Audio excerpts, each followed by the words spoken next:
وضعمان خرابه بچه‌ها. پامو شکستم. چه عجب، یه بار هار مال او بالا جای خودت گفتی وضع ما خرابه. وضع ما همینه همیشه. میگه پامو شکستم.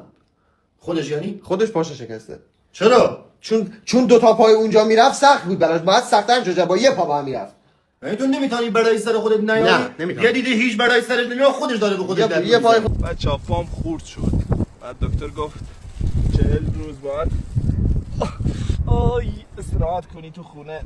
ها، پس تو الان در حال استراحت تو خانه‌ای. خوبه که به حرف دکتر به هیچ جاد نگرفتی میلا جان. آفرین. خانه‌ش رو بالا، مثلا همسایه‌اش عقاب و شاهین و اژدها و چیزا داره میره خانه، مسیر خانه‌ش. کسی که با دو چرخه میره اونجا و با پای شکسته و با اسکی و 100% اونجا خانه‌شه.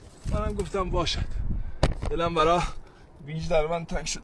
خب خیلی خوبه، با اینکه پات شکستی و پات خورد شد ولی باز هم الان رفتی اونجایی که باز حالت عادی هیچ انسان دیگه نمیتونه بره. واقعا آفرین که درس میگیری. میلاد درس گرفته که دیگه رو سطح صاف راه نره، چون پاش تو سطح صاف شکسته. این آدم فوبیای سطح صاف داره. آره. بالا هیچ اتفاقی براش نمیفته، سطح صاف بین پاش میشکنه.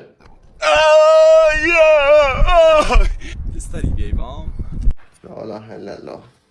چه باید بکنیم ما؟ میلاد ما چه کار باید بکنیم؟ خودت بگو. اگر یه بار بیایم بنازید من پایین، اگه قابل خط میشه معذرم برم. تو برای چه میری اونجا این همه دردم داری تحمل بکنی؟ اون پا شکسته گچش گرفتن که ازش استفاده نکن. تو نباید کار ازش بکشی. چرا تو ارگو همه چی خراب میکنی میرینی تو همه چی؟ نمیتونی عادی باشی.